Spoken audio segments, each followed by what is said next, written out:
'cause this is Africa. May comment tayo galing kay Sir Japs. Sir, paano po gamitin yung product na hair grower? Tutorial po. Balak ko po sana gumamit, manipis din po buhok ko. Hello sir, magandang gabi po. Ako po ginagamit ko po itong minoxidil strands umaga at saka gabi po.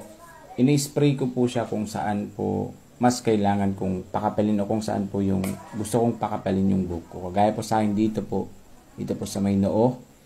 Pagka-spray ko po ay imamassage ko po siya ng dahan-dahan para hindi po matanggal yung mga bihair na bagong tubo.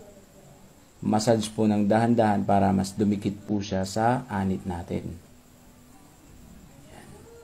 Pag babae po ay 2 spray.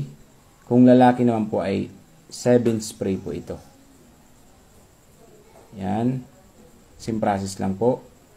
Massage at saka spray. Ako nilalagyan ko rin dito yung crown area ko kasi nga para iwas na sa panot. Pangunahan na lang natin kasi mahirap na kasi kung kailan manipis na yung buhok natin, dun pa lang tayo mag-action, di ba? Kaya kung kaya i-prevent, gamitan na natin ng minoxidil strand 6%.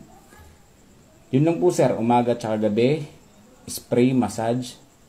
Ako kasi yung mga tira-tira dito sa daliri ko ay nilalagay ko po dito sa kilay ko para walang sayang. Hindi na po ako naglalagay dito sa bigote ko kasi ito.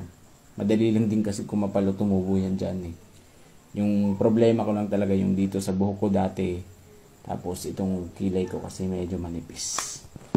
Yun lang po sir, sana po ay nasagot ko yung katanungan nyo sir. Magandang gabi po ulit. Kung gusto nyo pong mag-order nitong minoxidil strand 6%, nasa yellow basket lang po sa taas ng aking pangalan.